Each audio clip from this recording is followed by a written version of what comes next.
नमस्कार, मी मयुरी वर्मा, विकास समाचारमध्ये आपलं स्वागत। फेसबुकवरची मैत्री कधीही आपल्या अंगलट येऊ शकते। विशेषतः फेसबुक वापरणाऱ्या महिलांनी या बाबतीत काळजी घेणं अत्यंत आवश्यक आहे। त्यानंतर जे काही विपरीत घडते ते अंगावर काटे आणणारे असते। असाच काहीसा प्रकार बीड जिल्ह्यातील परळी शहरातील एका गृहिणीसोबत घडला असून या प्रकरणी या महिलेच्या फिर्यादीवरून गुन्हा दाखल करून आरोपीला अटक केली आहे।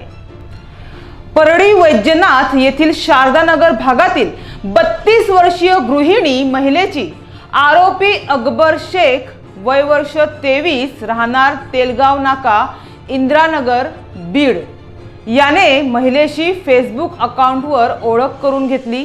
त्यानंतर आरोपीने या महिलेचा गैरफायदा घ्यायला सुरुवात करून महिलेस ब्लॅकमेल करणे सुरू केले। आरोपीने महिलेच्या घरी जाऊन इच्छेविरुद्ध जबरदस्तीने शारीरिक संबंध ठेवले।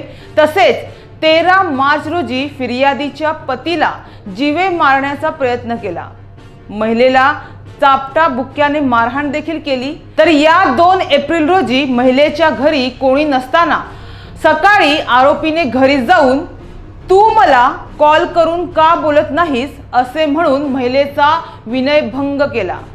त्यास प्रतिकार करत असताना त्याने डोक्यात मारून महिलेला जखमी केले, हातालाही मारहाण करून जखमी केले। या प्रकरणी या पीडित महिलेने फिर्याद दिल्यानंतर आरोपी अकबर शेख याच्या विरुद्ध परळीच्या संभाजीनगर पोलीस ठाण्यात गुन्हा दाखल करण्यात आला आहे।